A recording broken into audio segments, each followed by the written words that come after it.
Hello, welcome to the Horror of It All Movie Podcast. I'm Eric. Today I'm going to be talking about what I've been watching. Finally got to another video of what I've been watching. So, I have a giant stack. I'm going to go through them as quickly as possible. So we'll just dive right into those. This first one I mentioned on the previous video of my unboxing for my TerraVision, my number 2 TerraVision, and I threw in some stuff that I got for Christmas, as well as stuff I got recently, and part of that was part of this huge, amazing box set. I did not get the first one because I had all the movies in it that I wanted. This is the second one. It's from Imprint. They're not cheap, but I did get a pretty good deal on that one. I didn't import it. I didn't get it direct. It's too much overall. But anyway, first up, I watched this recently, Blue Steel. One of the main reasons I got the box set. I honestly don't know if I've ever seen this movie before, but I highly enjoyed it. It's very suspenseful. Jamie Lee Curtis is a rookie cop, and she ends up pretty much, it seems like, on her first shift, ends up shooting a guy that was robbing a grocery store. And in the scuffle, so to speak, the gun flies and it slides on the floor, and then this guy takes it and leaves. So they don't even know him as a witness. Well, throughout this movie, you start realizing he is absolutely out of his mind, and he ends up killing a couple of people with said gun, and on the gun, he etches her name on the gun. So they start figuring out a connection. She doesn't know who the guy is, nor does anybody else. You do eventually find out. They do. We know all along. But Jamie Lee Curtis is absolutely great in this. Her parents, her mother, Louise Fletcher, is great, of course. I can't remember the guy's name who played the dad, but all I could think of is he's the bus driver on Bill Murray's Quick Change, who keeps saying, behind the yellow line. I'm sure that he has way better roles that I'm not thinking of, but that's the one I think of. Anyway, highly recommend this one. Check out my letterbox. I'll put the link in the description. And yeah, you can keep up that way of what I've been watching. There's going to be stuff in there that I haven't got, but I try on what I've been watching to show and talk about physical stuff, because that's what I'm into. So there's going to be some on there that I saw like on an app or whatever. I try not to go into those unless it's something like, oh my god, which does happen. But yeah, Blue Steel, highly recommend it. You can find it elsewhere, but I don't think it's on Blu-ray. Don't quote me on that, but I don't think I could find it, and that was one of the main reasons why I got the box set. When I watch more, other ones will be on future ones, but yeah, Blue Steel, very good, especially if you're a Jamie Lee Curtis fan. This is a little bit out of her norm, like usual. In the early 90s, I think, though, she did, this is actually technically 89, it came out in 90, I believe, because it says 90, but in the credits it says 89. She also did a movie called Mother's Boys, or Mother's Boy, something like that. I have an old VHS. I'm gonna check that out again, and I'll have that on another what I've been watching. But yeah, very, very good. The next one was the last thing on my last video, and I said I'd go into it more on this one. It's Christmas Vacation. I have this on just about every format imaginable. One of my all-time favorite movies. One of my absolute favorite Christmas movies. I don't know if I could say it's my favorite vacation, because I love the vacation movies. I love all the vacation movies, but this is a staple in my house every year. My wife and I watch it.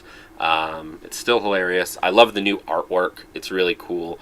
Out of Studio as for a Studio 4K, it's pretty great. It looks great.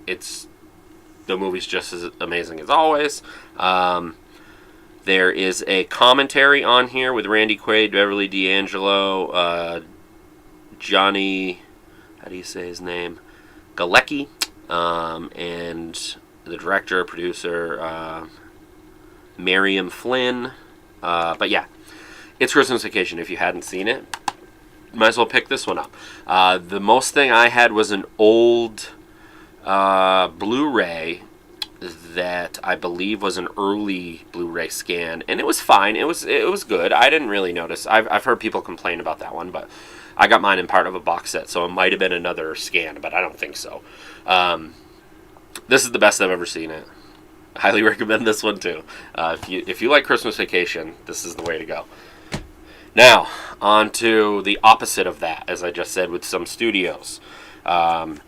This is a Paramount Blu-ray, and I know it's been circling around the internet about different things. I don't go into the technical things. I believe I've talked about this before, now that I'm thinking about it, but I did want to mention it. The Trains, and Automobiles 4K, it's fine. I don't get into the too technicality things. I got this for a reason, for the bonus disc that is over an hour. Yeah, it's like, I feel like it's like 70, 75 minutes of deleted and extended scenes, and it's absolutely amazing. I see why they were deleted. They ran too long, but it was still great to see. Quality's not great, but it was probably a VHS or something. Now, the movie itself, it's fine. It's just really dark, and just they have that clay look sometimes, and yeah. But I still have an old Blu-ray that a lot of people didn't like that, but I thought that was fine. That's my biggest thing with studio 4Ks, especially because I don't really get that in boutique ones, because they tend to know more what they're doing. That my biggest pet peeve with a lot of those 4Ks, like with the studio 4Ks, is it's too dark.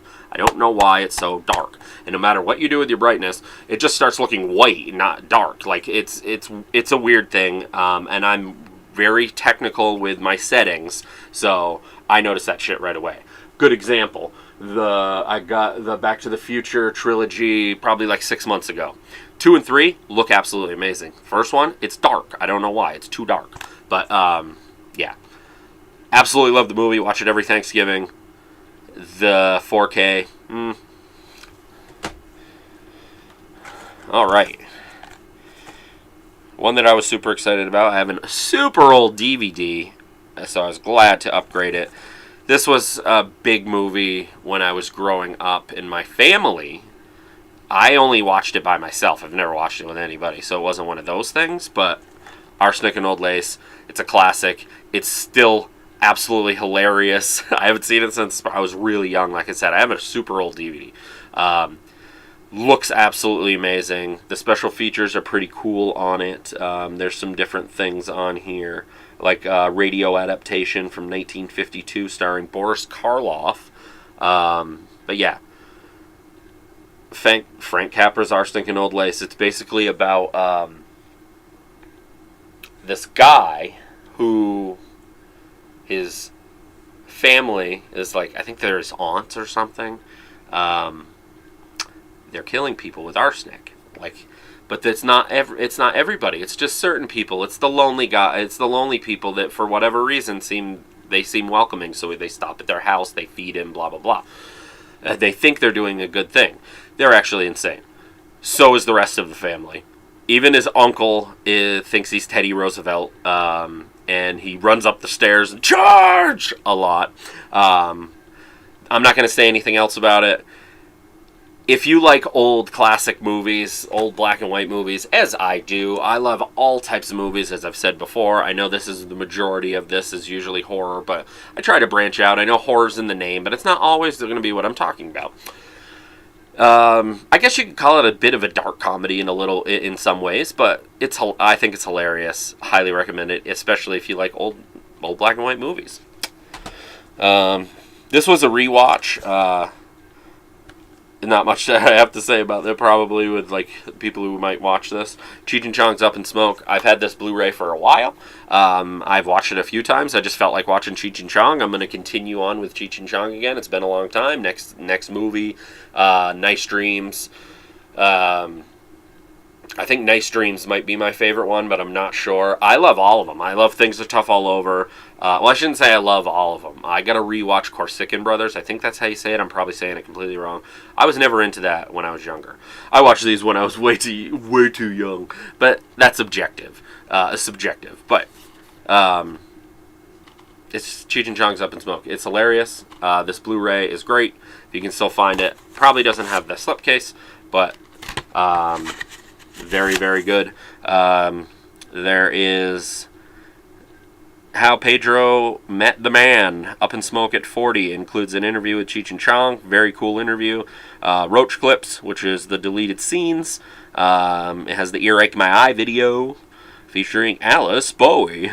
But yeah, a cool little side note thing with this that always reminds me of is I always heard the story about my dad, and he picked up my uncle before he was my uncle, like because he married my aunt, and they both resembled these guys. It was just reverse roles. My dad was more Chong, and my uncle Ronnie was more Cheech.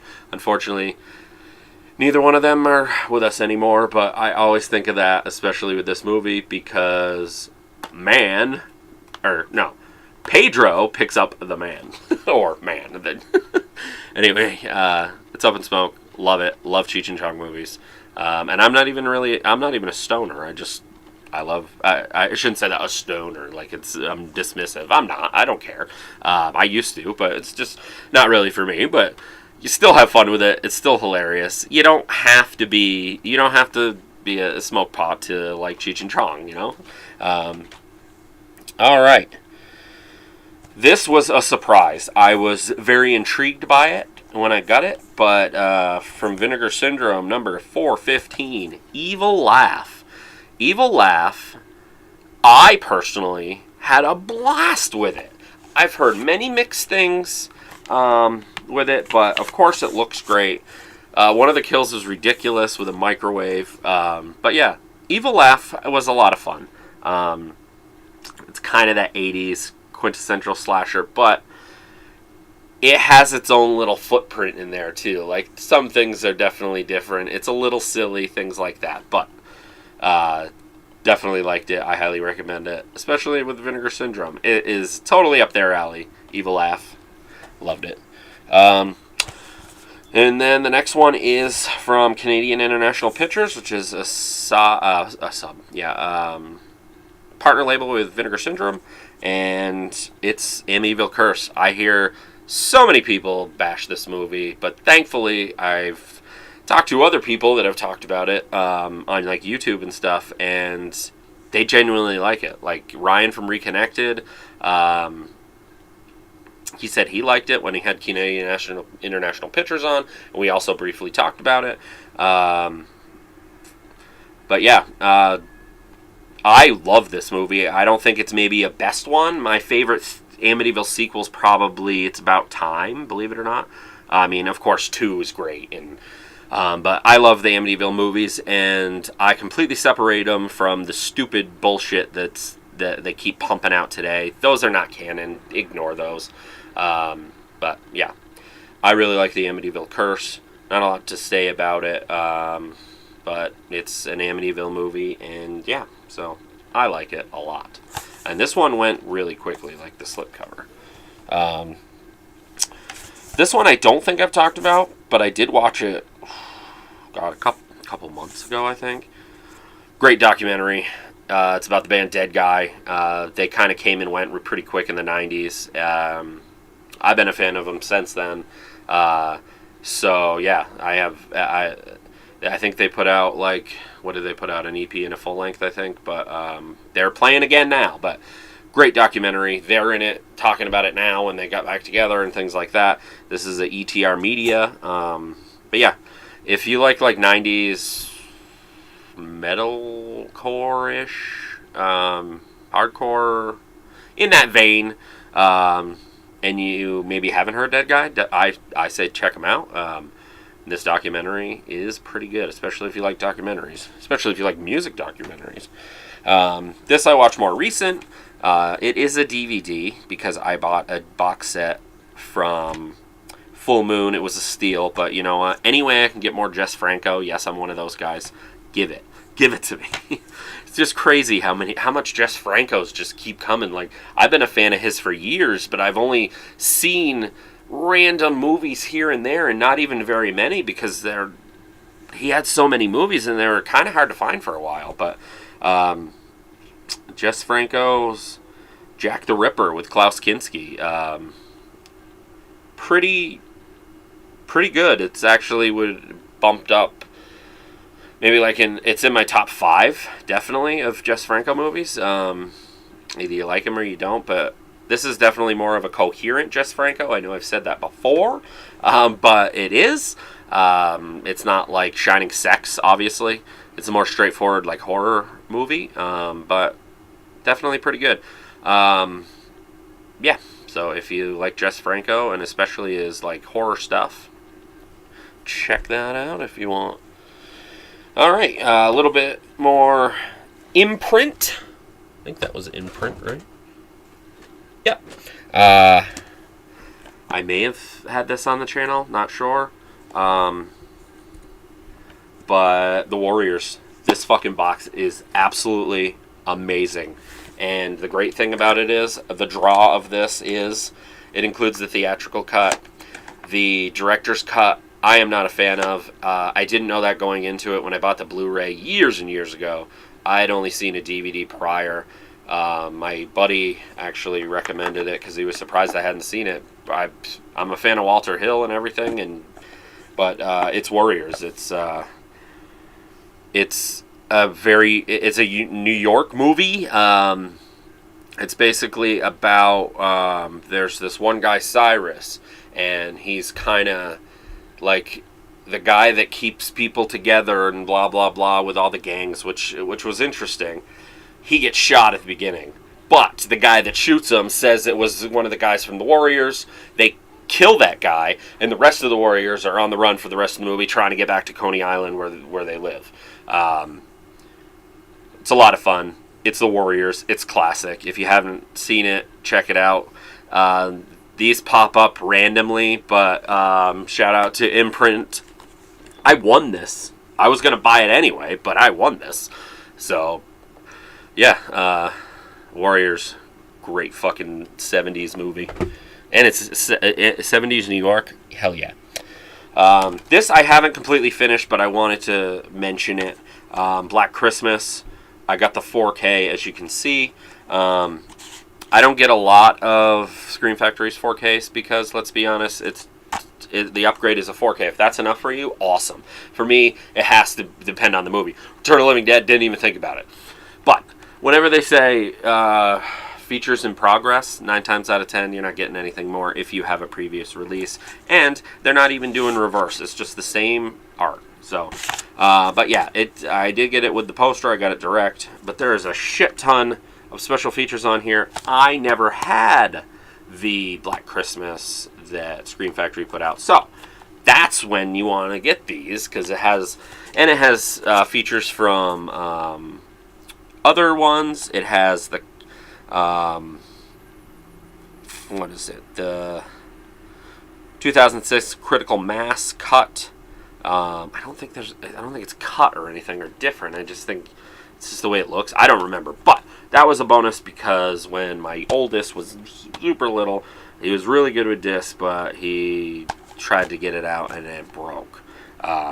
So it's cool to have that on there. And all these special features, not all of them, but I'd say half of them, I didn't have. So yeah, because I have a Canadian Black Christmas on Blu-ray, but if you don't have their version, or you just are upgrading your movies, I guess. I'm not going to upgrade right now or anything. I don't have any desire to do that anytime soon, because personally I think Blu-ray is my format for the foreseeable future. Definitely. But looks great. Absolutely looks great.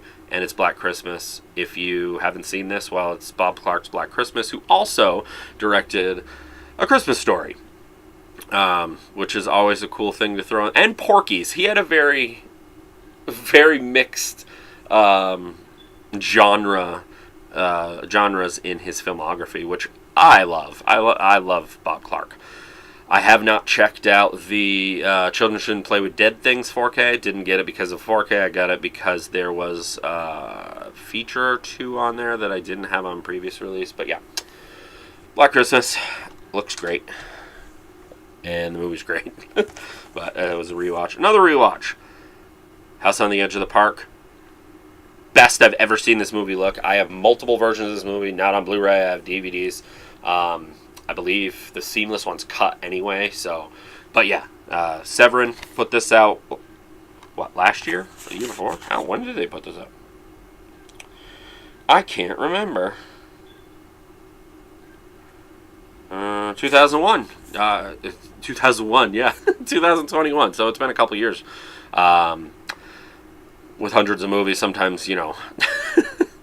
Sometimes, and it was a rewatch anyway. But looks great. For some, it could be a rough watch. And shout out to Rogério Deodato, who just passed away. But it's great that before he did, he got stuff out like this. There's a Cannibal Holocaust 4K from 88 Films, which I think might be cut still. But I think it has something to do with one of the animal things, so I don't care. But I'm also not that guy that's like, I won't watch it because of that. I get it. And it was all, like, when you do your research or watch special features, all those animals were, like, eaten, like, and given to the tribes and stuff. It's not like, you know, animals are killed every day, but I'm not going to get into that. But I completely understand that it's hard to watch. I do. But that's not that movie. House on the Edge of the Park stars David Hess. He's a piece of shit in this movie. Kind of like Krug, Krug, is that how you say his name? In Last House on the Left, one of my all-time favorite movies. But he's great in this, too. Another one I would recommend checking out is Hitchhike with David Hess. I met David Hess once, and I did tell him that he scares the shit out of me, and I'm not a scared guy, but he's like, it's all right, man. It's just, it's okay. It's just movies, or it's just acting, or I don't remember his exact wording, so to speak, but hello, I'm back. I got cut off on the last video. You might even not notice, so it might be seamless. Anyway, but yeah, House on the Edge of the Park is definitely a sleazy movie, but if you're into that, definitely a recommend. A few left here. Lucio Fulci's Contraband. Amazing that Cauldron put it out. Who is partnered? Or he's a big part. I guess it's his label. I don't know exactly. Jesse, the guy who runs Diabolic. But this is my favorite release of theirs. Absolutely. I have a super old DVD. So I was glad for the upgrade. Looks amazing. And the movie's still great. It's Lucio Fulci's mob movie. And it's got the Lucio Fulci violence in it. So it's great. Definitely. If you're a Lucio Fulci fan and you want to branch out, maybe this is in the area to start with. If you've only seen his horror movies, he has a lot of movies. I hope somebody starts releasing his comedies because I've only seen one of them, The Eroticist, and it's fucking hilarious. But yeah, Contraband. It's definitely a great release, and Cauldron does great shit. They do great work, not shit. Great work. It comes with lobby cards, and it comes with the score. So yeah, another recommend. All these they're recommends for the most part, but I'll say it if it's not. Contraband, great movie. Like I said, if you're a Lucio Fulci horror fan and haven't seen or branched out, good start. I watched this 2 days ago. It is Vinegar Syndrome Lab's second release, even though it was announced first, so I kind of look at it like the first. Never even heard of this movie. What is it called? Flesh and Fantasy? Yeah, Flesh and Fantasy. It is a movie, a black and white movie from 1943. There is quite a few stars in it. You can see that right there. If you're a fan of classic movies, as I have said I am, This is a great anthology. I wouldn't quite say it was horror, but it's in kind of that spooky vein. I don't know. But very, very good. I absolutely had a great time with this, and I look forward and hope that they release more stuff like this on the line. I'm sure the creature feature will be fine, but out of the two, I'm more into stuff like this. But yeah, if you haven't checked this out, you're a Vinegar Syndrome fan or whatever, and you're not sure because it's an older movie, if you like older black and white movies or you want to try something, or if you like anthologies, there's a lot of reasons. Even if you like anthologies but you're not necessarily into black and white stuff, I don't know. Everybody's different. I'm just spitballing here. But so good. So good. Alright, I got 2 things left. I finally saw Violent Night. I was going to watch it on Peacock, but I was like, no, I don't want to watch it on a streaming service. I want to watch it physically and watch the special features and stuff like that. This is so fucking great. It has a bunch of nods to Home Alone. It's super, super violent. If you have no idea about this, it's basically... He's an actual... He is Santa. Okay. So you think, like, oh, maybe it's a kid. No, it's not a kid's movie, but... no, I'd watch it with my kid. It's subjective. But... He ends up stopping at this super rich family's house to deliver gifts and whatnot. And there is a robbery going down at the house because they have a big vault with millions of dollars in it. And basically, he gets caught in the middle of all this and ends up killing a lot of them. And I won't go into more details of that. Officially, don't quote me, I believe I've read a couple of times that they're going to be doing a sequel, which is awesome. One of my favorite movies of last year. I know it's late, I know it's February, but fuck it. I'm still going to because I do 80s stuff, which I got to get back to that. I got to do 88 and 89 for the 80s, but my top 10 favorite horror movies of 2022 I will be doing soonish. I want to do it. I want to do it before March at least. But I was going to mix it up. I was going to throw in non-horror movies in there. I know this isn't necessarily a horror movie. This would be the one in it which got a pass because of the violence, I guess. But my honorable mentions are actually going to be my favorite non-horror movies. And I'll go through those. It was just easier for me that way. I have 2 parts of my brain: horror, exploitation, and other stuff.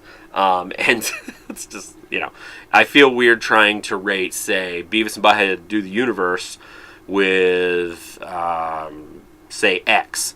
It's just 2 different things for me. Like, anyway, yeah, The Violent Night, great, fun, ultra violent movie. So much fun. And the last thing I also I mentioned in the last video got for Christmas. I didn't mention this. My brother got this for me. It is the Blu-ray box set of Police Academy. It's actually dirt cheap. I think it was like $30 or something. The shitty thing is all the artwork is the same. They do put the artwork of what the case would look like on the back. One of those cheap deals. Don't go into this for the packaging. If you're a fan of Police Academy, which I am a fan of all of these, believe it or not, I am, I know. Part 4 is my favorite, but I haven't watched these in a long time. I had super old DVD box set. I really wanted something that would look good, and I gotta say, packaging aside, these Blu-rays look fucking great. They look great. I was so impressed. Like, I thought they would look good, but they look great.